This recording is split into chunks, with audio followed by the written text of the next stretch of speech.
어머니 생신 축하드려요. 어머니가 좋아하시는 라면이에요. 방금 끓였으니 따끈할 때 맛있게 드세요. 저희는 잠깐 나갔다 올게요. 70평생 살아온 내 집 거실에서 큰 며느리 정미가 차가운 목소리로 내뱉은 말이었습니다. 남편이 세상을 떠난 지 3년 효도 계약서 하나 때문에 내가 이런 치욕을 당하고 있다니요. 시어머니 생일날 김치도 없이 봉지라면 하나 달랑 끓여주고 자기들은 식당에 가서 비싼 요리를 먹고 왔습니다. 여러분도 혹시 자식들을 위해 재산을 미리 물려주셨다가 토사구팽 당하셨나요? 그렇다면 제 이야기를 꼭 끝까지 들어보세요. 구독과 좋아요 버튼도 꾹 눌러주시고요. 오늘부터 여러분께 제가 겪은 일을 차근차근 들려드리겠습니다. 이야기는 3년 전으로 거슬러 올라갑니다. 남편 박철수가 췌장암 판정을 받았을 때였죠. 병원에서 나오는 길 남편이 제 손을 꼭 잡더니 이렇게 말했습니다. 순자야, 내가 죽으면 아이들이 상속 때문에 싸울까봐 걱정이야. 미리 정리해두자. 남편의 걱정이 이해되었습니다. 큰아들 박민수는 의사로 잘 나가고 있었지만 작은아들 박민호는 공장에서 일하며 어렵게 살고 있었거든요. 남편은 형제간에 위화감이 생기지 않도록 큰아들에게만 재산을 물려주되 우리 노부부를 끝까지 모시겠다는 효도 계약서를 쓰자고 제안했습니다. 민수가 능력도 있고 안정적이니까 우리를 책임지게 하는 게 맞아. 대신 효도 계약서에 서명을 받아서 확실하게 해두자고. 그때는 남편의 말이 현명해 보였습니다. 큰아들 민수는 서울에서 정형외과 의원을 운영하고 있었고 큰 며느리 정미도 약사였죠. 경제적으로 여유가 있으니 우리를 모시는데 부담이 없을 거라고 생각했습니다. 효도 계약서 작성 당일 온 가족이 모였습니다. 변호사까지 불러서 정식으로 진행했죠. 계약서에는 이런 내용이 들어 있었습니다. 박철수, 김순자 부부의 모든 재산을 장남 박민수에게 상속하되 박민수는 부모님을 평생 모시고 생활비와 의료비 일체를 책임진다. 큰아들 민수가 계약서에 서명하면서 말했습니다. 아버지, 어머니, 걱정하지 마세요. 제가 끝까지 모시겠습니다. 저희 집이 바로 부모님 집이에요. 그때 민수의 눈빛은 진실해 보였습니다. 큰 며느리 정미도 옆에서 고개를 끄덕이며 웃고 있었고요. 작은아들 민호도 형이 부모님을 잘 모실 거라며 흔쾌히 동의했습니다. 형, 부모님 잘 부탁드려요. 제가 형편이 어려워서 도움이 안 되니까 미안해요. 민호는 정말 착한 아이였습니다. 자신이 받을 몫을 포기하면서도 원망하지 않았죠. 남편이 세상을 떠날 때까지 7개월 동안 큰아들 부부는 정말 잘해줬습니다. 병원비도 다 대주고 간병도 도와주고 맛있는 음식도 자주 사다 줬어요. 남편도 마지막까지 민수에게 고마워했습니다. 순자야, 민수 부부 덕분에 마음 놓고 갈 수 있겠어. 앞으로 저 아이들이 잘 모셔줄 거야. 남편이 숨을 거둔 후 상속 절차가 진행됐습니다. 강남에 있는 상가 건물과 예금, 보험금까지 합쳐서 15억 정도 되는 재산이 모두 큰아들 앞으로 넘어갔죠. 작은아들 민호는 아무것도 받지 못했지만 여전히 불평하지 않았습니다. 장례식을 치르고 나서 첫 달까지는 괜찮았습니다. 큰 며느리 정미가 반찬도 해주고 아픈 곳은 없는지 자주 물어보기도 했어요. 그런데 둘째 달부터 분위기가 조금씩 이상해지더니 어머니, 요즘 식사량이 많이 늘으신 것 같네요. 어느 날 저녁 정미가 제가 밥을 2번째 퍼는 걸 보고 한 말이었습니다. 그냥 지나가는 말인 줄 알았는데 며칠 후에는 더 직접적으로 말하더군요. 어머니, 저희도 먹을 만큼만 해주세요. 음식 남으면 버려야 해서 아까워요. 처음에는 살림살이를 아끼려는 며느리 마음이려니 했습니다. 그런데 점점 제 눈치를 보기 시작하는 거예요. 냉장고에서 과일을 꺼내 먹으려고 하면 눈을 흘기고 화장실에서 휴지를 많이 쓰면 중얼거리고 결정적인 순간은 석 달이 지났을 때였습니다. 제가 감기에 걸려서 병원에 가자고 했더니 정미가 이렇게 말하더군요. 어머니, 그 정도 감기로 병원까지 갈 필요 있어요? 집에서 감기약 드시면 되잖아요. 병원비도 만만치 않은데 15억이나 되는 재산을 물려받은 집에서 감기약 값을 아까워한다니 그때부터 뭔가 잘못됐다는 걸 느꼈습니다. 더 충격적인 건 그 다음이었어요. 하루는 화장실에 가려고 복도를 지나가는데 큰 며느리와 큰아들이 작은 목소리로 이야기하는 게 들렸습니다. 여보, 언제까지 어머니를 모시고 살아야 하는 거예요? 우리도 아이들 뒷바라지하기 바쁜데. 그래도 계약서에 서명했으니까. 조금만 참아. 참긴 뭘 참아요. 어머니가 너무 오래 사시는 거 아니에요? 요즘 의학이 발달해서 90까지도 사신다던데. 그럼 우리가 20년을 더 모셔야 한다고요? 가슴이 철렁 내려앉았습니다. 내가 오래 산다고 부담스러워 하다니. 그동안 효도한다며 보여준 모든 게 다 거짓이었던 건가요? 그날부터 정미의 태도는 더욱 노골적으로 변했습니다. 어머니, 이제 연세도 많으시니까 음식 조절 좀 하세요. 당뇨도 있으시면서 왜 이렇게 단 것만 찾으세요? 어머니, 전기세 많이 나와요. 방에서 TV 그렇게 오래 켜놓지 마세요. 어머니, 목욕은 격일로 하셔도 될 것 같은데요. 요즘 물값도 올랐다고 하더라고요. 매일매일이 눈치였습니다. 내가 뭘 먹든 뭘 하든 간섭하고 제재했어요. 심지어는 제가 밖에 나갔다 오면 어디 갔다 왔는지, 뭘 했는지 캐묻기까지 했습니다. 어머니, 오늘 어디 다녀오셨어요? 혹시 돈 쓰신 건 없죠? 시장에서 친구들 만나서 커피 한잔 했어. 어머니, 앞으로는 그런 것도 미리 말씀해 주세요. 저희가 용돈 관리를 해드려야 하는데. 용돈 관리라니요. 제가 평생 모은 적금이 있어서 그걸로 작은 용돈을 쓰고 있는데 그것까지 관리하겠다고 하더군요. 가장 참기 힘들었던 건 손자 손녀들 앞에서의 모습이었습니다. 큰손자 준호가 중학생, 큰손녀 지은이가 초등학생인데 아이들에게 할머니를 함부로 대해도 된다는 식으로 행동하는 거예요. 준호야, 할머니 방에 들어갈 때는 노크하지 마. 우리 집이니까. 지은아, 할머니가 과자 달라고 해도 주지 마. 할머니는 당뇨 있으시니까. 아이들도 처음에는 할머니를 좋아했는데 점점 엄마 말을 따라하기 시작했습니다. 할머니, 엄마가 할머니는 우리 집 전기 많이 쓴다고 했어요. 할머니 때문에 우리 집 생활비 많이 든대요. 아이들 입에서 그런 말이 나올 때마다 가슴이 찢어지는 것 같았습니다. 결국 견디다 못해서 작은아들 민호에게 전화를 걸었습니다. 민호야, 엄마가 요즘 형수가 너무해서. 하지만 민호는 난처해했습니다.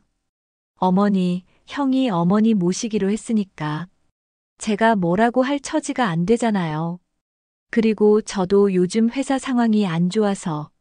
민호네는 정말 어려웠습니다. 공장이 경영난으로 직원들을 자르고 있었고 민호도 언제 잘릴지 모르는 상황이었어요. 게다가 큰아이는 대학생, 둘째는 고등학생이라 돈 들 일이 한둘이 아니었죠. 어머니, 죄송해요. 제가 능력이 없어서. 민호의 목소리에서 죄송함과 안타까움이 묻어났습니다. 착한 아이가 자책하는 걸 보니 더 마음이 아팠어요. 그러던 어느 날 정미와 결정적인 말다툼이 벌어졌습니다. 제가 감기가 심해져서 병원에 가자고 했는데 정미가 또 돈 얘기를 꺼내는 거예요. 어머니, 요즘 병원비가 얼마나 비싼지 아세요? 그냥 약국에서 감기약 사드릴게요. 정미야, 나도 사람인데 아프면 병원 가야지. 남편이 물려준 재산이 얼마인데 감기약 값을 아끼니? 그러자 정미의 얼굴이 확 변하더군요. 어머니, 그 재산은 이제 저희 거예요. 어머니 것이 아니라고요. 어머니는 그냥 저희가 모셔드리는 거예요. 뭐라고? 내가 평생 모은 재산인데 내 것이라고? 효도 계약서에 다 나와 있잖아요. 어머니를 모시는 대신 재산을 받기로 했으니까 이제 어머니는 저희 말 잘 들으셔야 해요. 정미의 말에 온몸에 소름이 돋았습니다. 이게 며느리가 시어머니에게 할 말인가요? 그럼 너희들은 내 재산만 받고 나를 제대로 모실 생각은 없다는 거니? 모시긴 뭘 모셔요? 밥 해주고 집에 재워주는 것만으로도 충분하죠. 요즘 양로원비가 얼마나 비싼지 아세요? 양로원 얘기까지 나오는 순간 정말 화가 났습니다. 내가 지금 뭐라고 한 거니? 양로원? 어머니가 계속 이런 식으로 나오시면 양로원도 생각해 봐야죠. 저희도 참을 만큼 참았어요.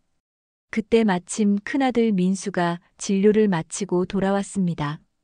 저는 민수에게 정미가 한 말을 그대로 전했어요.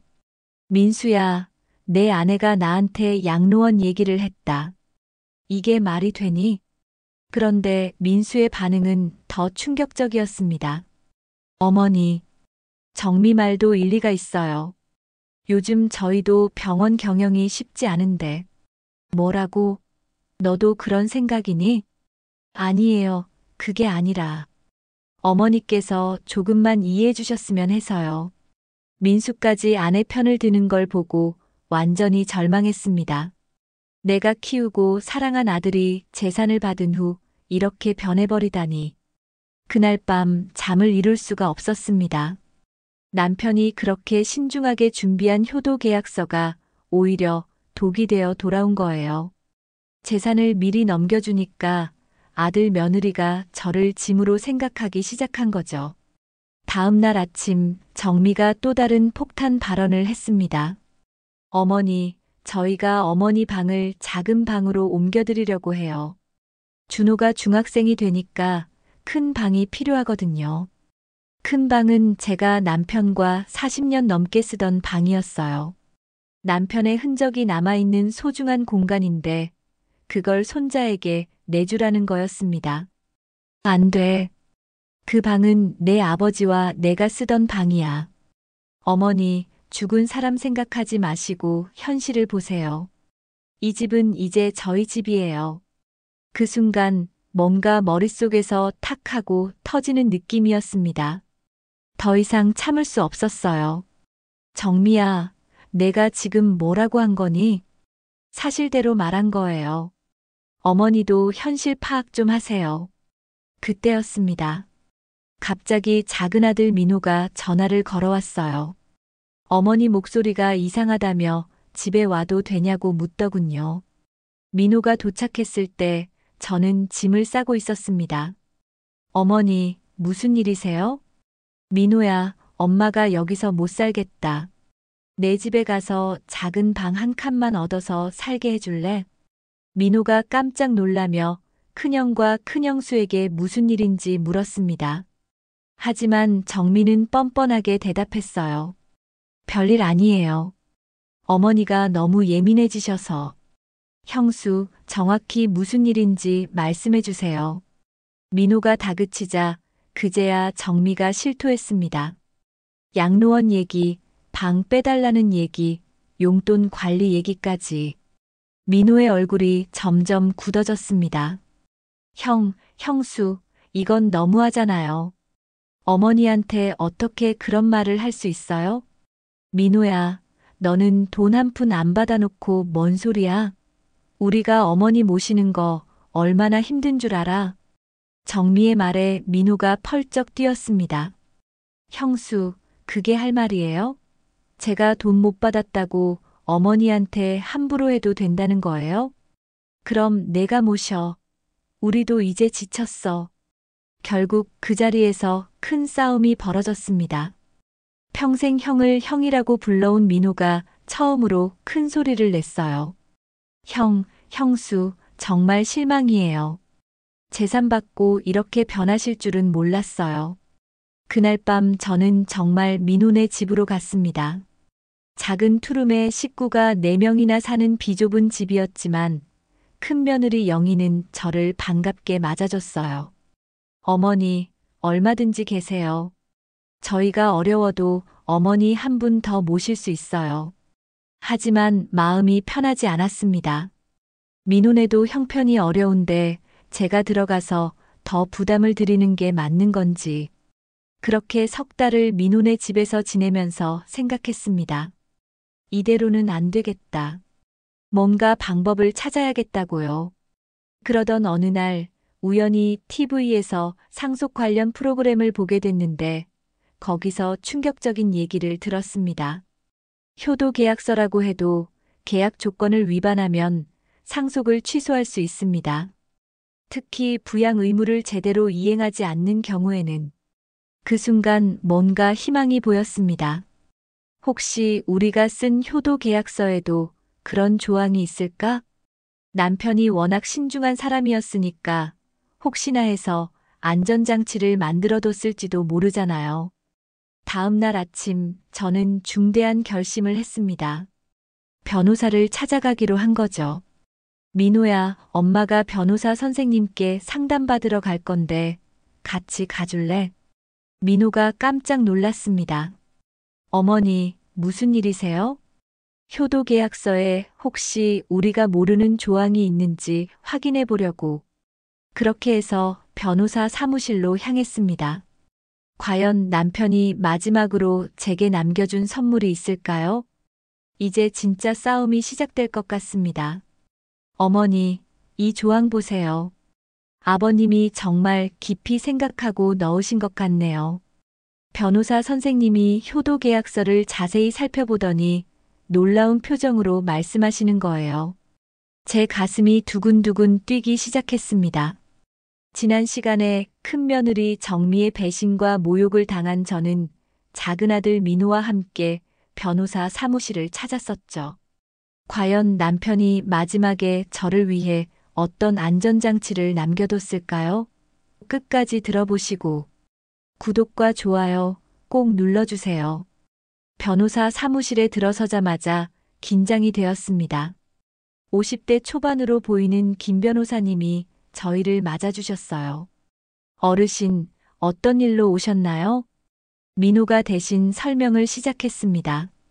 선생님, 저희 아버지께서 돌아가시기 전에 효도 계약서를 작성하셨는데 그 내용을 자세히 검토해보고 싶어서요. 효도 계약서요? 요즘 그런 분쟁이 많이 늘고 있어요. 계약서를 가져오셨나요? 제가 떨리는 손으로 효도 계약서를 꺼냈습니다. 3년 전 온 가족이 모여서 작성했던 그 문서요.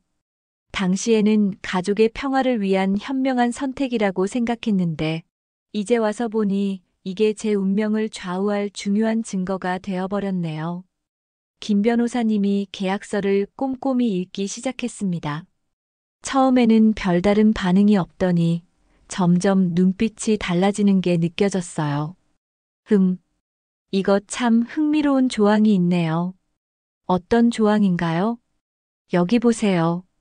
제7조에 상속받은 자가 부양 의무를 제대로 이행하지 않거나 피상속인에게 정신적 피해를 가할 경우 본 계약은 무효가 되며 상속 재산을 반환해야 한다고 되어 있어요. 제 마음이 벌렁 뛰었습니다. 그럼 제가 당한 일들이 더 중요한 건 여기에요. 상속 재산을 본래 목적과 다르게 사용하거나 임의로 처분할 경우에도 계약 위반으로 간주한다는 조항도 있어요. 민호가 앞으로 몸을 기울였습니다. 선생님, 그게 무슨 뜻인가요? 쉽게 말해서 큰아드님이 받은 재산을 어머님을 모시는 용도가 아닌 다른 용도로 사용했다면 계약 위반이라는 뜻이에요. 그리고 어머님을 제대로 모시지 않는 것도 계약 위반이고요. 갑자기 희망이 보이기 시작했습니다. 남편이 정말로 저를 위한 안전장치를 마련해뒀던 거예요. 그런데 선생님, 이걸 입증할 수 있을까요? 그게 중요한 포인트죠. 구체적으로 어떤 일들을 당하셨는지 말씀해 보세요. 저는 지난 몇 달간 겪은 일들을 자세히 털어놨습니다. 정미가 저에게 한 말들, 용돈 관리하겠다던 일, 양로원 얘기, 방을 비우라던 일까지 모든 걸 다 말씀드렸어요. 김 변호사님의 표정이 점점 심각해졌습니다. 이건 명백한 계약 위반이네요. 그런데 혹시 이런 일들을 증명할 만한 증거가 있나요? 민호가 말했습니다. 제가 그날 현장에 있었어요. 형수가 어머니한테 양로원 얘기하는 것도 직접 들었고요. 그것만으로는 부족할 수 있어요. 더 확실한 증거가 필요해요. 그때 갑자기 생각이 났습니다. 선생님, 제가 핸드폰 녹음기는 켜놨던 적이 있어요. 정미랑 말다툼할 때. 정말요? 그럼 그걸 들어보죠. 떨리는 손으로 핸드폰을 꺼내서 녹음 파일을 찾았습니다. 다행히 정미가 저에게 험한 말을 하던 그 순간이 고스란히 녹음되어 있었어요. 어머니는 그냥 저희가 모셔드리는 거예요. 이 집은 이제 저희 집이니까 저희 말 잘 들으셔야 해요. 요즘 양로원비가 얼마나 비싼지 아세요? 저희도 참을 만큼 참았어요. 녹음을 들은 김 변호사님이 고개를 끄덕였습니다. 이 정도면 충분해요. 명백한 계약 위반입니다. 그런데 더 중요한 건 혹시 큰아드님이 상속받은 재산을 다른 용도로 사용한 증거가 있느냐는 거예요. 다른 용도요? 예를 들어서 어머님 모시는 용도가 아닌 투자나 사업 또는 개인적인 용도로 사용했다면 그것도 계약 위반이에요. 민호가 갑자기 말했습니다. 아, 그러고 보니 형이 최근에 강남에 새로 병원을 하나 더 냈어요. 투자금이 상당했다고 들었는데. 그거예요. 상속받은 재산을 어머님 모시는 용도가 아닌 사업 확장에 쓴 거네요. 이것도 명백한 계약 위반입니다. 김 변호사님이 신이 나서 설명을 계속했습니다. 어르신, 이 계약서는 정말 잘 만들어졌어요. 돌아가신 남편분이 이런 상황까지 예상하고 안전장치를 마련해 두신 것 같네요. 소송을 걸면 충분히 승산이 있어요. 정말요? 정말 재산을 돌려받을 수 있어요? 네, 가능해요. 다만 시간이 좀 걸릴 수 있어요. 상대방이 쉽게 포기하지 않을 테니까요. 집으로 돌아오는 길 민호가 걱정스럽게 말했습니다. 어머니, 정말 형하고 싸우실 거예요? 한번 시작하면 돌이킬 수 없을 텐데. 민호야, 엄마가 이대로 당하고만 살 수는 없어. 내 아버지가 마지막에 엄마를 위해 남겨준 길인 것 같아. 그래도 내가 걱정하는 거 엄마가 모르겠니? 하지만 이건 단순히 돈 문제가 아니야. 엄마의 존엄성 문제야. 그렇습니다. 이건 단순히 재산을 되찾는 문제가 아니었어요. 며느리에게 당한 모욕과 아들의 배신에 대한 정당한 응징이었습니다. 다음 날, 김 변호사님에게서 연락이 왔습니다. 어르신, 일단 내용 증명부터 보내보겠어요. 상대방의 반응을 보고 다음 단계를 결정하죠. 내용 증명이 큰아들 민수에게 전달된 건 그 다음 주였습니다. 효도계약서 위반으로 상속 취소를 요구한다는 내용이었죠. 그날 저녁 예상대로 민수에게서 전화가 왔습니다. 목소리가 다급했어요. 어머니, 이게 뭡니까? 갑자기 변호사까지 대동해서. 민수야, 너희들이 한 짓을 생각해봐라. 효도한다고 해놓고 나를 어떻게 대했니? 어머니, 저희가 언제. 내 아내가 나한테 한 말 다 알고 있어. 녹음까지 다 해뒀으니까 변명하지 마라. 전화 너머로 민수가 당황하는 소리가 들렸습니다. 어머니, 일단 만나서 얘기해요. 오해가 있었나 봐요. 오해? 내가 상속받은 돈으로 병원 새로 낸 것도 오해니? 그건 어떻게?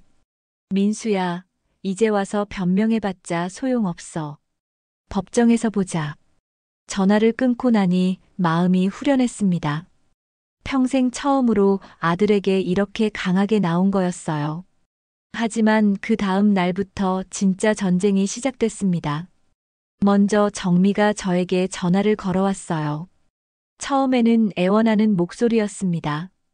어머니, 제가 잘못했어요. 다시 모셔가겠어요. 소송은 취하해 주세요. 정미야, 내가 나한테 한 말 기억나니? 양로원 보내겠다던 말.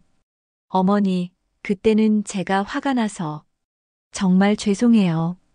하지만 저는 더 이상 속지 않기로 했어요. 정미야, 너무 늦었어.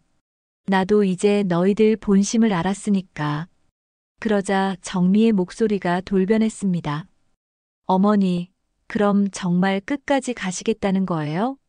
우리 가족 다 망가뜨리시게요? 가족을 망가뜨린 건 너희들이야. 나는 그냥 내 것을 되찾는 거야. 정미가 화를 내며 소리쳤습니다. 어머니, 지금 나이가 몇 살인데 이런 짓을 하세요? 부끄럽지도 않아요? 부끄러운 건 너희들이야. 늙은 시어머니를 우롱한 너희들 말이야. 그 다음에는 민수가 직접 찾아왔습니다. 사과를 하러 온 게 아니라 협박을 하러 온 거였어요. 어머니, 소송 걸면 어머니만 손해예요. 변호사비만 얼마나 나올지 아세요? 그건 내가 걱정할 일이야. 그리고 어머니가 이기더라도 시간이 오래 걸려요. 그동안 어머니 나이로 스트레스 받으시면 민수가 제 나이와 건강을 들먹이며 포기하라고 압박했습니다. 하지만 저는 굴복하지 않았어요.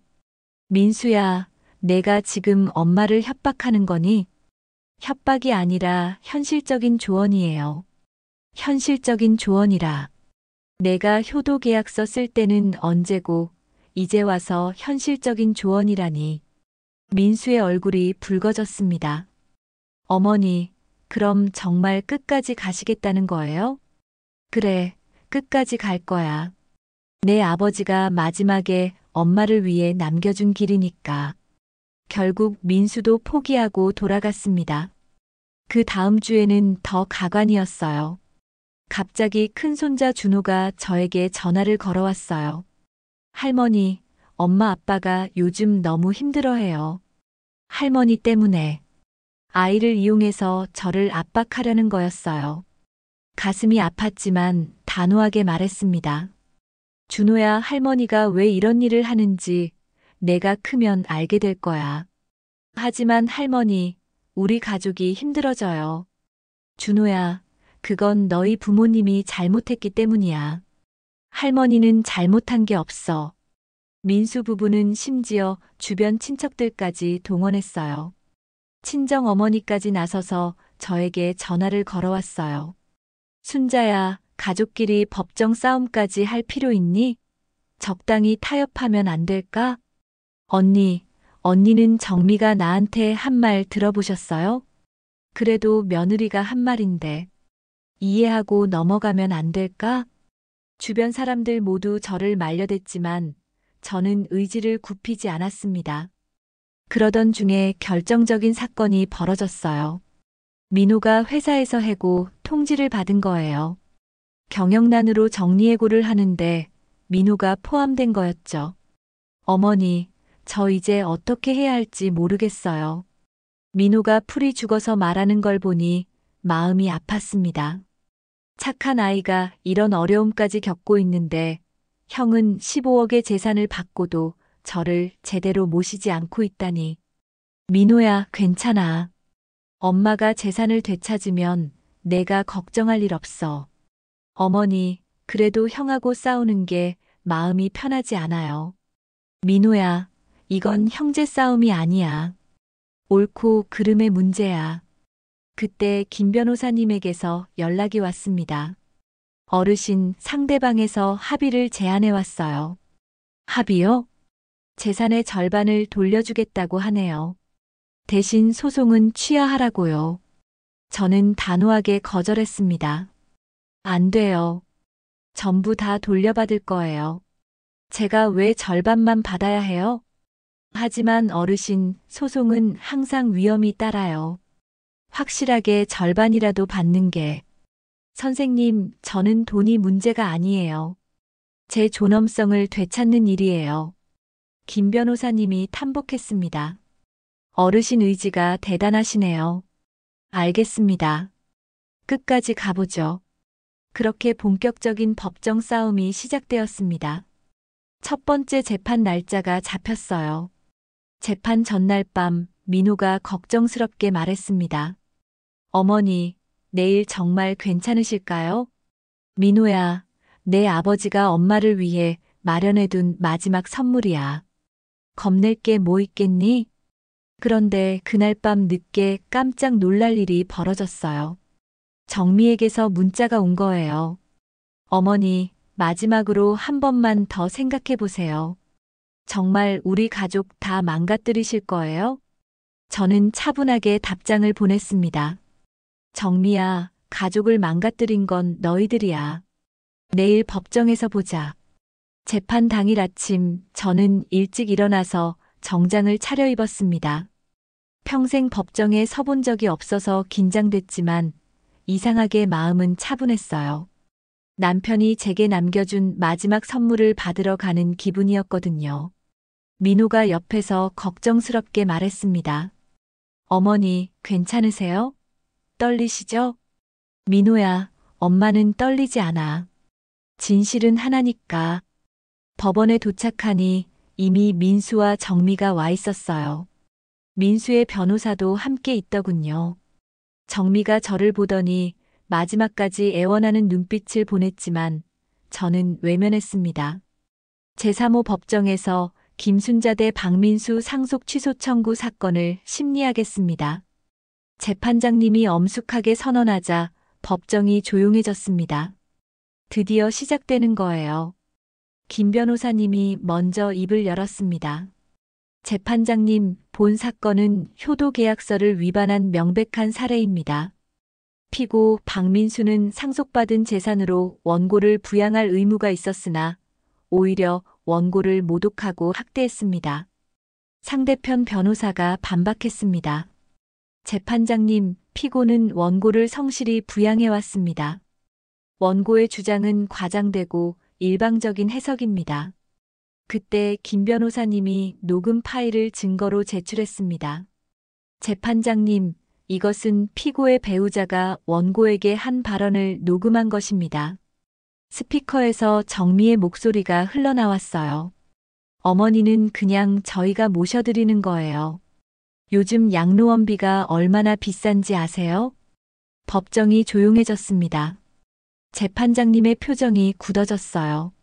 정미가 당황해서 일어서려고 하자 상대편 변호사가 말렸습니다. 하지만 정미는 참지 못하고 말했어요. 재판장님, 그건 제가 화가 나서 한 말이에요. 평소에는 어머니를 잘 모셨어요. 재판장이 정미를 제지했습니다. 피고 측 관계자는 지정된 시간에 발언하시기 바랍니다. 김 변호사님이 계속 증거를 제시했습니다. 재판장님, 더 중요한 것은 피고가 상속받은 재산을 원고, 부양 목적이 아닌 다른 용도로 사용했다는 점입니다. 구체적으로 설명해 주세요. 피고는 상속받은 강남의 상가 건물을 담보로 대출을 받아 새로운 병원을 개설했습니다. 이는 효도계약서 제7조에 명시된 상속재산을 본래 목적과 다르게 사용한 경우에 해당합니다. 상대편 변호사가 반박했습니다. 재판장님, 피고의 병원 확장은 수입 증대를 통해 원고를 더 잘 부양하기 위한 것이었습니다. 김 변호사님이 즉시 반박했습니다. 그렇다면 왜 원고에게 감기약 값을 아끼라고 했습니까? 15억의 재산을 물려받고도 노인의 병원비를 아끼는 것이 더 잘 부양하는 것입니까?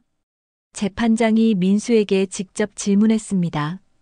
피고는 상속받은 재산을 어떻게 사용했는지 설명해 보세요. 민수가 떨리는 목소리로 답했습니다. 재판장님, 저는 어머니를 성실히 모셨습니다. 다만 경제적 효율성을 위해 일부 재산을 투자에 활용한 것은 맞습니다. 그 투자가 원고의 부양과 어떤 관계가 있습니까? 병원 수입이 늘어나면 어머니를 더 잘 모실 수 있다고 생각했습니다. 재판장의 표정이 차갑게 변했어요. 그렇다면 왜 원고를 작은 방으로 이주시키려 했습니까? 민수가 말문이 막혔습니다. 김 변호사님이 이미 모든 증거를 제출해뒀거든요. 이때 정미가 참지 못하고 또 일어났습니다. 재판장님, 저희도 힘들었어요. 시어머니를 모시는 게 얼마나 어려운지 아세요? 재판장이 엄하게 말했습니다. 피고 측 관계자는 조용히 하시기 바랍니다. 한 번 더 그러시면 퇴정 조치하겠습니다. 정미가 얼굴을 붉히며 앉았어요. 김 변호사님이 결정타를 날렸습니다. 재판장님, 효도계약서는 단순한 재산 분할이 아닙니다. 부모에 대한 부양 의무를 다하겠다는 약속입니다. 피고는 이 약속을 저버렸습니다. 그리고 저에게 증언하라고 했어요.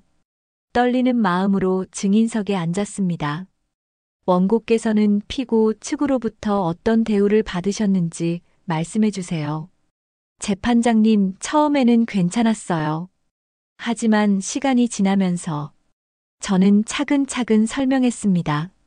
정미가 저에게 한 모든 말들, 용돈 관리하겠다던 일, 방을 빼달라던 일, 양로원 얘기까지. 그리고 제일 가슴 아팠던 건 손자 손녀들 앞에서 저를 무시하도록 교육한 거였어요. 아이들이 할머니 때문에 전기세 많이 든다고 말하는데 그게 아이들이 할 말인가요? 재판장님도 고개를 끄덕였습니다. 상대편 변호사가 반대 신문을 시작했어요. 원고께서는 혹시 피고 측의 경제적 어려움은 이해해 보셨습니까? 경제적 어려움이요? 15억을 물려받고도 어려우면 언제 안 어렵겠어요? 하지만 병원 운영도 쉽지 않고, 그럼 처음부터 효도 계약서에 서명하지 말았어야죠. 재산은 다 받고 부양은 제대로 안 하겠다는 게 말이 돼요? 법정에서 웃음소리가 새어나왔습니다. 상대편 변호사가 당황했어요. 그때 재판장이 중요한 질문을 했습니다. 원고께서는 이 소송을 통해 무엇을 얻고자 하십니까? 재판장님, 저는 단순히 돈을 되찾으려는 게 아니에요. 제 존엄성을 되찾고 싶어요. 그리고 착한 둘째 아들이 제대로 대접받는 걸 보고 싶어요.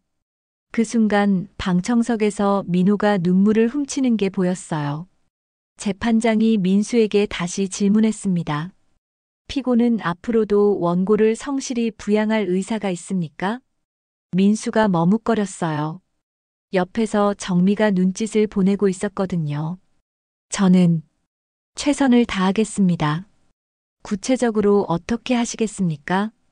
어머니를 모시고 생활비를 드리고. 재판장이 날카롭게 물었습니다. 그럼 지금까지는 최선을 다하지 않았다는 뜻입니까? 민수가 완전히 말문이 막혔어요. 그때 갑자기 정미가 벌떡 일어나서 소리쳤습니다. 재판장님, 이건 불공평해요. 저희만 나쁜 사람 만들고 시어머니도 까다로우셨어요. 법정이 술렁거렸습니다. 재판장이 엄하게 말했습니다.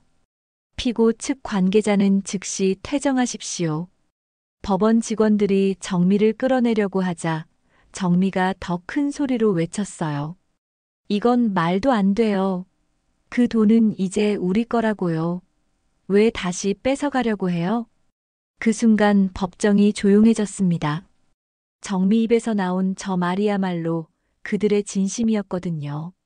재판장이 차가운 목소리로 말했습니다. 지금 발언으로 피고 측의 의도가 명확해졌습니다. 효도계약서는 부양을 전제로 한 계약인데 피고 측은 재산만 받고 부양 의무는 다하지 않겠다는 것으로 이해됩니다. 정미가 끌려나간 후 민수도 완전히 기가 죽었어요. 김 변호사님이 최종 변론을 시작했습니다. 재판장님, 본 사건은 단순한 재산 분쟁이 아닙니다. 부모에 대한 최소한의 도리조차 저버린 폐륜에 대한 심판입니다. 효도계약서의 본래 취지를 완전히 무시한 피고의 행위는 계약 위반을 넘어서 인륜에 어긋나는 행위입니다. 상대편 변호사가 최종 변론을 했지만 이미 승부는 난 것 같았어요. 재판이 끝나고 나서 복도에서 민수가 저에게 다가왔습니다. 어머니, 정말 이렇게까지 해야 했어요? 민수야, 내가 먼저 엄마를 배신했잖니. 어머니, 저희도 나름대로라. 내 아내가 법정에서 한 말 들었지? 그 돈은 이제 우리 거라고 했잖아. 그게 너희들 본심 아니니? 민수가 할 말을 잃었어요. 어머니, 그래도 저는 어머니 아들이에요. 그럼 아들답게 행동했어야지. 이제 와서 아들 타령이니? 그때 민호가 다가와서 형에게 말했습니다. 형, 이제라도 어머니께 진심으로 사과드려요. 형이 잘못한 거 맞잖아요. 민호야, 너는 끼어들지 마. 끼어든다고요? 형이 어머니 모시기로 해놓고 제대로 안 모시니까 어머니가 고생하신 거 아니에요? 형제끼리 말다툼이 벌어지려는 순간 김 변호사님이 말렸습니다. 일단 판결을 기다려보죠. 곧 결과가 나올 테니까요. 2주 후 판결 선고 날이 왔습니다. 재판장이 엄숙하게 판결문을 읽기 시작했어요. 피고 박민수는 효도계약서에서 정한 부양 의무를 성실히 이행하지 않았고 상속받은 재산을 계약 목적과 다른 용도로 사용했음이 인정됩니다. 제 심장이 두근두근 뛰기 시작했어요.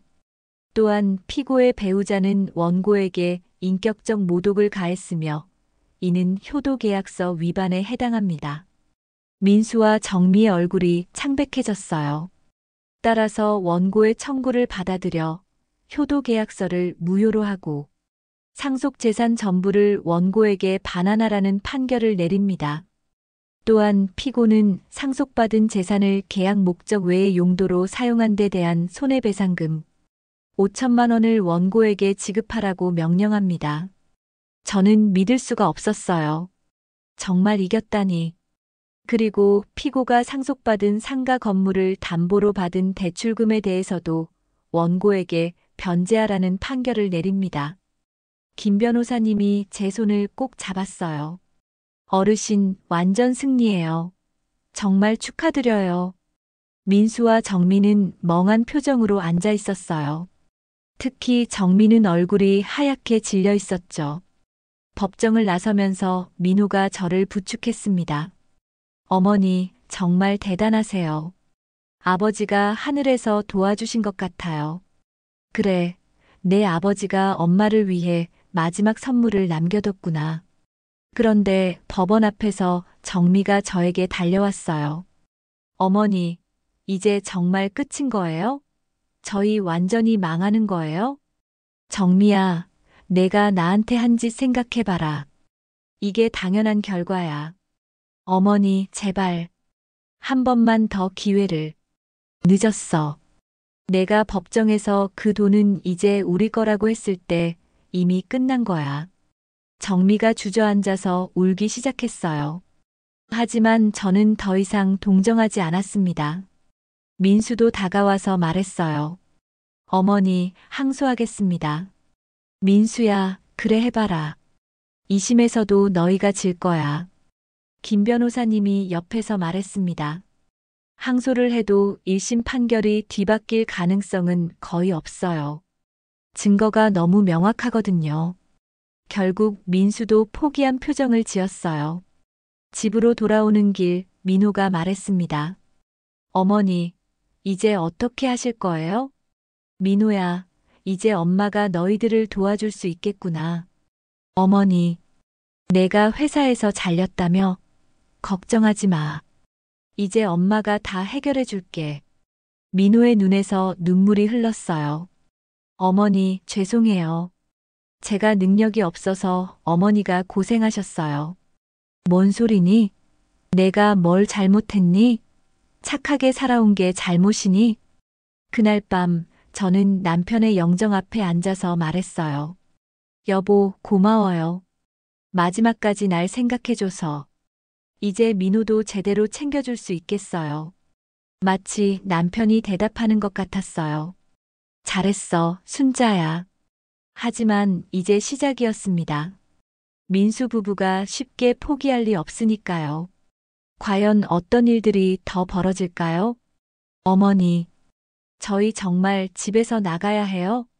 큰 며느리 정미가 짐을 싸면서 처절하게 물었습니다. 하지만 저는 차갑게 대답했어요. 정미야, 이 집은 이제 내 집이 아니야. 나가. 드디어 제가 완전한 승리를 거둔 날입니다. 법원 판결에 따라 모든 재산을 되찾고 큰아들 부부를 집에서 내쫓는 통쾌한 순간이 왔어요. 지금까지 따라와 주신 여러분께 감사드리고 마지막까지 들어보시면서 구독과 좋아요 꼭 눌러주세요. 법원에서 승소 판결을 받은 지 한 달이 지났습니다. 그동안 정말 많은 일들이 벌어졌어요. 우선 큰아들 민수가 항소를 포기했습니다. 변호사가 승산이 없다고 조언했거든요. 결국 모든 재산을 저에게 돌려주기로 했죠. 강남 상가 건물 소유권 이전 수속을 마치고 민수가 대출받은 돈도 모두 정리했습니다. 손해배상금 5천만 원까지 받아내니 오히려 재산이 더 늘어났어요. 그 과정에서 민수 부부의 추태는 정말 가관이었습니다. 처음에는 애걸복걸했어요. 특히 정미가 그랬죠. 어머니, 제가 정말 잘못했어요. 다시 한 번만 기회를 주세요. 정미야, 내가 법정에서 한 말 기억나니? 그 돈은 이제 우리 거라고 했잖아. 어머니, 그때는 제가 너무 당황해서 정말 죄송해요. 하지만 저는 더 이상 속지 않았습니다. 정미야, 늦었어. 내가 진짜 마음을 다 보여줬으니까. 그러자 정미의 태도가 또 돌변했어요. 어머니, 그럼 저희 가족은 어떻게 살아요? 준호랑 지은이는 무슨 죄예요? 내가 할머니한테 함부로 했을 때는 언제고, 이제 와서 손자 손녀 얘기니? 어머니, 너무하세요. 혈육이 이럴 수 있어요? 혈육을 먼저 저버린 건 너희들이야. 민수도 마지막까지 뻔뻔했어요. 어머니, 그래도 제가 아들인데. 완전히 등을 돌리시면 안 되죠. 민수야, 내가 먼저 엄마 등을 돌렸잖니. 재산만 받고 나를 짐 취급한 게 누구야? 어머니, 저희도 나름대로 최선을. 최선이라고? 감기약값 아끼라고 한 게 최선이니? 결국 민수 부부는 집을 나가야 했습니다. 전세금도 많이 깎여서 나갔어요. 상가 건물 담보대출 때문에 신용등급도 떨어졌거든요. 가장 통쾌했던 순간은 이사 나가는 날이었습니다. 정미가 짐을 싸면서 중얼거렸어요. 이렇게 될 줄 알았으면 처음부터 안 했을 텐데. 정미야, 이제 와서 후회해봤자 소용없어. 내가 나한테 한 짓 다 기억하고 있으니까. 어머니, 정말 인정머리도 없으세요. 저희가 몇 년이나 모셨는데. 모셨다고? 짐 취급한 게 모신 거니? 내 생일날 라면 한 개 끓여주고 너희들은 나가서 사 먹었잖아. 사람의 탈을 쓰고 어떻게 그래? 정미가 할 말을 잃고 입을 다물었어요. 민수가 마지막에 한마디 했습니다. 어머니, 후회하실 거예요. 저희 없으면 누가 어머니를 돌봐드릴 건데요? 그때 마침 민호가 도착했어요. 형, 그런 걱정은 안 해도 돼. 내가 어머니 모실 거니까. 민수가 비웃었습니다. 너, 실직자인 내가 어머니를 어떻게 모셔? 민호가 당당하게 대답했어요. 형, 나는 비록 가난해도 어머니를 진심으로 사랑해. 그게 형하고 다른 점이야. 그 말에 민수가 얼굴을 붉혔어요. 드디어 큰아들 부부가 집을 나갔습니다. 그렇게 오랫동안 저를 괴롭힌 정미의 뒷모습을 보니 정말 속이 시원했어요. 이제 진짜 좋은 일들이 시작됐습니다. 먼저 작은아들 민호네 가족을 위한 일부터 시작했어요. 민호야, 이제 내가 회사 차릴 시간이야. 어머니, 갑자기 무슨 소리세요? 엄마가 자금을 대줄 테니까 내가 하고 싶었던 사업 해봐. 민호는 원래 작은 공장을 차리고 싶어 했어요. 기계 다루는 기술이 좋았거든요. 어머니, 정말요? 하지만 돈이 많이 들 텐데. 얼마나 들어? 공장 부지랑 기계 사면 3억 정도는 있어야 할 것 같아요. 그 정도면 문제 없어. 엄마가 다 해줄게. 민호가 눈물을 글썽였어요. 어머니, 정말 감사해요. 평생 은혜 잊지 않겠어요. 뭔 은혜야? 엄마가 내게 못해준 게 많은데. 민호의 아내 영희도 고마워했어요. 어머니, 저희가 뭘 해드린 게 있다고 이렇게까지. 영희야, 내가 어려운 살림에도 나를 따뜻하게 맞아줬잖니. 그것만으로도 고마워. 그렇게 민호는 작은 기계 부품 공장을 차렸습니다. 처음에는 직원 5명으로 시작했지만 민호의 성실함 덕분에 사업이 잘 됐어요. 그 다음에는 손자, 손녀들 교육비 문제를 해결했습니다. 민호의 큰아들 성훈이는 공대에 다니고 있었는데 등록금 때문에 고생하고 있었어요. 성훈아, 할머니가 등록금 걱정은 하지 마라. 할머니, 정말요? 하지만 너무 부담되실 텐데. 부담이 뭐야? 착한 손자 공부하는데 돈 아끼겠니? 둘째 수진이는 고등학생인데 미술에 소질이 있었어요. 수진아, 내가 미술 학원 다니고 싶다고 했지? 할머니가 보내줄게. 할머니, 진짜요? 와, 고마워요. 아이들이 좋아하는 모습을 보니 마음이 따뜻해졌어요. 그런데 한 달쯤 지나니 큰아들 민수에게서 연락이 왔습니다. 어머니, 저희 정말 어려워요. 준호 학원비도 못 내고. 민수야, 그런 얘기는 나한테 하지 마. 어머니, 그래도 준호는 어머니 손자잖아요. 내 아들이기도 하지. 하지만 내가 나한테 한 짓을 생각해봐라. 어머니, 제발. 민수야, 내가 정말 뉘우치고 있는 거니? 네, 정말 후회하고 있어요. 그럼 나한테 와서 무릎 꿇고 사과해. 그러면 생각해 볼게. 민수가 망설였어요. 자존심 때문이었겠죠. 어머니, 그것도 못하겠다는 거니? 그럼 연락하지 마. 전화를 끊어버렸습니다. 그런데 이틀 후에 정말로 민수가 찾아왔어요. 정미까지 데리고 말이에요. 어머니, 저희가 정말 잘못했어요. 민수가 무릎을 꿇더니 절을 했습니다. 정미도 어쩔 수 없이 따라했어요. 어머니, 죄송해요. 제가 정말 잘못 생각했어요. 하지만 정미의 사과는 진심이 아니라는 게 느껴졌어요. 어쩔 수 없이 하는 거였죠. 정미야, 내가 진심으로 뉘우치고 있는 거니? 네. 정말 후회하고 있어요. 그럼 앞으로 나한테 어떻게 할 거야? 어머니를 진심으로 모시겠어요.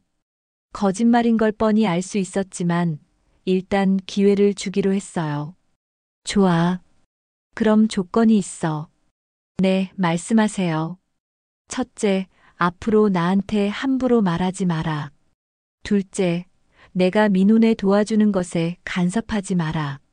셋째, 매주 안부 전화드려라. 네, 그렇게 하겠어요. 그리고 마지막으로 내가 나한테 한 말들에 대해서 민우한테 직접 사과해라. 정미의 얼굴이 굳어졌어요. 그건 싫으면 말고. 결국 정미가 민우한테 전화를 걸어서 사과했습니다. 물론 마지못해서 한 거였지만요. 그렇게 해서 겉으로는 가족 관계가 회복된 것처럼 보였어요. 하지만 저는 알고 있었습니다. 민수 부부의 본심은 변하지 않았다는 걸요. 몇 달이 지나자 민우의 사업이 번창했습니다. 직원도 15명으로 늘어났고 매출도 꾸준히 올라갔어요. 그러자 민수가 또 연락을 해왔습니다. 어머니, 민호가 사업을 잘하네요. 그래, 착한 아이가 복을 받는 거야. 어머니, 혹시 너도 뭐? 저도 병원 확장하고 싶은데 자금 좀. 역시나 돈 얘기였어요. 민수야, 내가 지금 뭔 소리 하는 거니? 어머니, 저도 아들인데 민호만 도와주시면. 너는 이미 15억을 받았잖니. 그걸로도 부족하니? 어머니, 그건 이미 다 써버렸고. 뭐에 써버렸는데? 병원 확장하고, 아이들 교육비에. 정말 뻔뻔한 놈이었어요. 민수야, 내가 그 돈을 나 모시는 용도로 썼니? 아니면 내 개인 용도로 썼니? 그건 대답 못하겠지? 내가 계약 위반해서 돈 뺏긴 건 잊었니? 어머니, 하지만 저도 어머니 아들인데. 아들이면 아들답게 행동했어야지. 이제 와서 아들 타령이니? 그날 이후로 민수는 연락을 끊었어요. 역시 돈이 목적이었던 거죠. 반면에 민호는 정말 달랐습니다. 사업이 잘 되기 시작하자 제일 먼저 한 일이 저를 위한 일이었어요. 어머니, 저희 집 옆에 새 아파트가 나왔는데 어머니 전용 방을 따로 만들어 드릴게요. 민호야, 그럴 필요 없어. 엄마가 지금 사는 집도 충분해. 어머니, 제가 어머니한테 못해드린 게 너무 많아요. 이제라도 제대로 효도하고 싶어요. 민호는 정말로 새 아파트를 사서 저를 위한 방을 따로 만들어줬어요. 넓은 거실과 작은 정원까지 있는 멋진 공간이었죠. 어머니, 여기서 편히 지내세요. 저희가 매일 챙겨드릴게요. 영희도 진심으로 저를 모셨어요. 어머니, 뭐 필요한 거 있으면 언제든지 말씀하세요. 손자, 손녀들도 할머니를 진심으로 좋아했어요. 할머니, 오늘 학교에서 이런 일이 있었어요. 아이들이 학교에서 있었던 일을 재미있게 이야기해주면 정말 행복했어요. 특히 성훈이가 대학에서 우수한 성적을 거두고 수진이가 미술대회에서 상을 받았을 때는 정말 뿌듯했어요. 할머니, 제가 상 받을 수 있었던 건 할머니 덕분이에요. 수진아, 내가 열심히 했으니까 받은 거야. 아니에요. 할머니가 학원 보내주시지 않았으면 불가능했을 거예요. 이런 것이 진짜 가족이구나 싶었어요. 시간이 더 지나자 정말 놀라운 일이 벌어졌습니다. 민수의 병원이 망하기 시작한 거예요. 재정 관리를 제대로 못해서 부채가 쌓였거든요. 어머니, 저희 정말 어려워요. 병원 문 닫을 것 같아요. 민수가 또 연락을 해왔습니다. 그래, 안 됐네. 어머니, 도와주세요. 제발. 민수야, 나한테 도움을 요청할 자격이 있다고 생각하니? 어머니, 그래도 저는 어머니 아들이에요. 아들이면 처음부터 아들답게 했어야지. 어머니, 제발. 정미랑 아이들 생각해서라도. 정미 생각은 왜 해? 나한테 양로원 보내겠다던 그 정미 말이야? 민수가 말문이 막혔어요. 결국 민수의 병원은 문을 닫았고 부채까지 떠안게 됐어요. 그들이 저에게 했던 모든 일들에 대한 천벌이었죠. 반대로 민호의 사업은 계속 번창했어요. 이제는 공장을 하나 더 늘릴 계획까지 세우고 있었어요. 어머니, 정말 감사해요. 어머니 덕분에 이 모든 게 가능했어요. 민호야, 내가 열심히 해서 잘 된 거야. 아니에요. 어머니가 기회를 주지 않으셨으면 불가능했을 거예요. 그리고 가장 뿌듯한 순간이 왔어요. 민호가 큰 집을 새로 사서 저를 모셔가겠다고 한 거예요. 어머니, 이제 정말 큰 집에서 편히 지내세요. 제가 평생 모시겠어요. 민호야. 어머니, 형이 어머니를 제대로 모시지 못해서 고생하셨잖아요. 이제는 제가 제대로 효도하겠어요. 정말로 민호는 저를 큰 집으로 모셔갔어요. 방도 넓고 정원도 예쁜 집이었죠. 그리고 무엇보다 좋았던 건 온 가족이 저를 진심으로 모셔준다는 것이었어요. 어머니, 오늘은 뭘 드시고 싶으세요? 어머니, 몸은 좀 어떠세요? 할머니, 오늘 날씨가 좋은데 산책하러 나가실까요? 이런 것이 진짜 효도구나 싶었어요. 돈 때문에 억지로 하는 게 아니라 진심으로 하는 효도 말이에요. 그런데 한 가지 더 놀라운 일이 벌어졌습니다. 민수가 결국 파산을 하게 된 거예요. 병원 부채를 감당할 수 없어서 모든 걸 정리해야 했죠. 어머니, 저희 정말 길바닥에 나앉게 생겼어요. 민수가 마지막으로 저에게 전화를 걸어왔어요. 그래, 안 됐네. 어머니, 정말 도와주세요. 마지막 기회만. 민수야, 내가 나한테 마지막 기회를 달라고 했을 때 기억나니? 어머니, 그때 너는 뭐라고 했지? 어머니가 너무 예민해지셨다고 했잖아. 어머니, 제가 정말 잘못했어요. 늦었어. 이제는 정말 늦었어. 그렇게 민수 가족은 완전히 몰락했어요. 자업자득이었죠. 지금 저는 민호네 집에서 정말 행복하게 살고 있어요. 진짜 가족의 사랑을 받으면서 말이에요. 어제는 민호가 이런 말을 했어요. 어머니, 제가 어머니를 평생 모실 수 있어서 정말 행복해요. 민호야, 엄마도 내가 있어서 행복해. 어머니, 형이 어머니를 제대로 모시지 않아서 오히려 제가 복을 받았나 봐요. 정말 그런 것 같아요. 착한 사람이 복을 받는 거 말이에요. 지난주에는 수진이가 또 미술대회에서 대상을 받았어요. 할머니, 이번에도 할머니 덕분이에요. 수진아, 내가 실력이 있으니까 받은 거지. 할머니, 저 커서 유명한 화가 되면 할머니 초상화 그려드릴게요.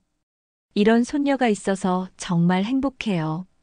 성훈이도 대학에서 장학금을 받았어요. 할머니, 제가 열심히 공부해서 할머니께 보답하겠어요. 성훈아, 내가 건강하게만 자라줘도 할머니는 고마워. 아니에요, 할머니. 저는 할머니께서 해주신 은혜를 평생 잊지 않을 거예요. 이런 손자가 있어서 정말 뿌듯해요. 그리고 며칠 전에는 정말 감동적인 일이 있었어요. 제 생일이었는데 민호 가족이 깜짝 파티를 열어준 거예요. 어머니, 생일 축하해요. 온 가족이 모여서 케이크를 들고 축하해줬어요. 그리고 민호가 편지를 읽어줬어요.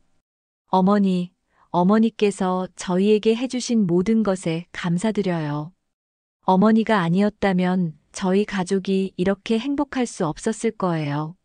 앞으로도 평생 어머니를 모시면서 보답하겠어요.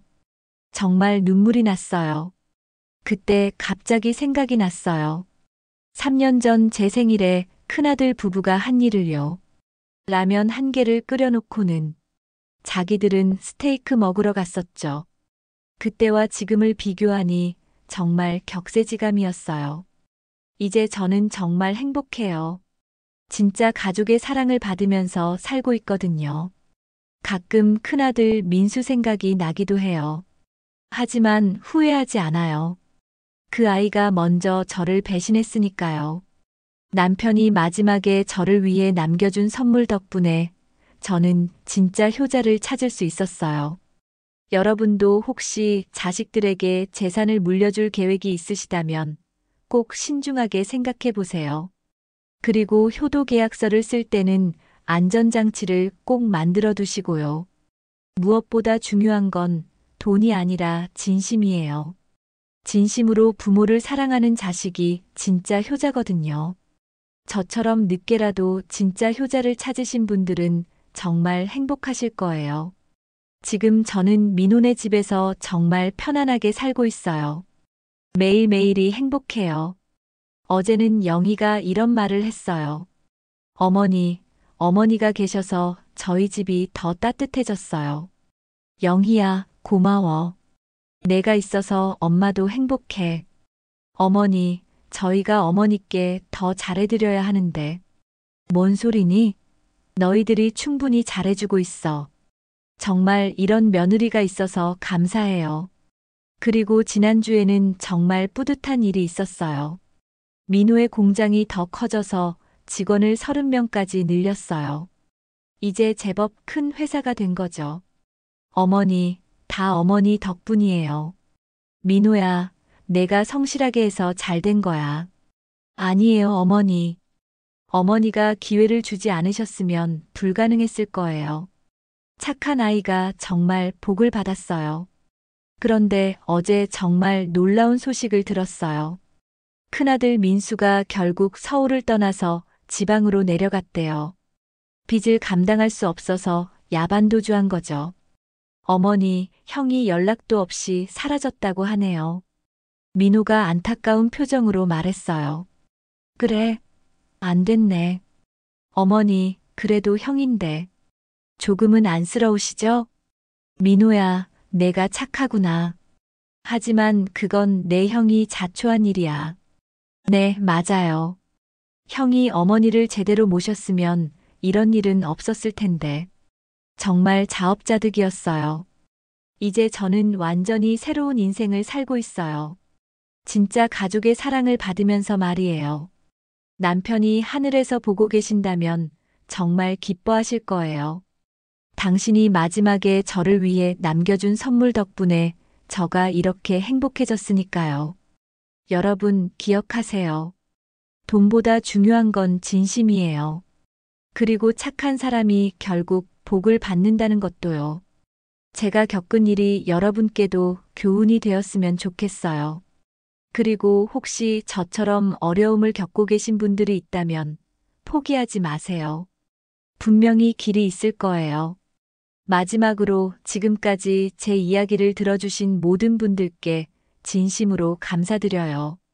구독과 좋아요도 눌러주시고 댓글로 여러분의 생각도 들려주세요. 혹시 비슷한 경험이 있으신 분들은 이야기를 나눠주시면 좋겠어요. 그리고 무엇보다 여러분 모두 행복하게 사시길 바라요. 진짜 가족의 사랑을 받으면서 말이에요. 오늘 아침에도 민호가 이런 말을 했어요. 어머니가 계셔서 우리 가족이 정말 행복해요. 평생 함께해요. 민호야, 엄마도 너희들과 함께여서 정말 행복해. 이런 대화를 나눌 수 있다는 게 얼마나 큰 축복인지 몰라요. 지금 이 순간에도 어딘가에서는 저처럼 자식들 때문에 고생하시는 분들이 계실 거예요. 그분들께 말씀드리고 싶어요. 포기하지 마세요. 진실은 반드시 밝혀지고 착한 사람은 결국 복을 받게 되어 있어요. 제가 그 산 증인이니까요. 그리고 혹시 자식이신 분들이 이 이야기를 들으신다면 부모님께 진심으로 효도하시길 바라요. 돈 때문에 하는 효도가 아니라 정말 마음에서 우러나는 효도 말이에요. 부모님은 여러분이 생각하는 것보다 훨씬 더 많은 걸 알고 계시거든요. 진심인지 거짓인지도 다 아신답니다. 저도 처음에는 큰아들 부부가 진심으로 저를 사랑한다고 생각했어요. 하지만 시간이 지나면서 그들의 본심을 알게 됐죠. 반대로 작은아들 민호는 가난했지만 저를 진심으로 사랑했어요. 그 진심이 결국 큰 복으로 돌아온 거죠. 여러분도 부모님께 진심으로 대하세요. 그러면 분명히 복을 받으실 거예요. 마지막으로 한 가지 더 말씀드리고 싶은 건 남편이 효도 계약서에 넣어둔 안전장치 덕분에 제가 이런 결과를 얻을 수 있었다는 거예요. 혹시 여러분도 효도 계약서나 상속 관련해서 계획을 세우고 계시다면 반드시 전문가와 상의하시고 안전장치를 마련해 두세요. 그리고 무엇보다 자녀들의 진심을 잘 살펴보시고요. 재산은 진짜 효자에게 물려주는 것이 맞아요. 돈만 바라는 자식에게 물려주면 저처럼 고생하실 수 있거든요. 이제 정말 마지막이에요. 오늘도 민호네 식구들과 함께 저녁을 먹으면서 행복한 하루를 보낼 예정이에요. 수진이가 그린 그림도 보고 성훈이가 대학에서 있었던 재미있는 이야기도 들으면서요. 이런 평범하고도 소중한 일상이 얼마나 큰 축복인지 매일매일 느끼고 있어요. 여러분도 모두 이런 행복을 누리시길 진심으로 바라면서 오늘 이야기를 마치겠어요. 지금까지 긴 이야기 들어주셔서 정말 감사했어요. 구독과 좋아요 꼭 눌러주시고 다음에 또 좋은 이야기로 만나요. 모두 건강하시고 행복하세요.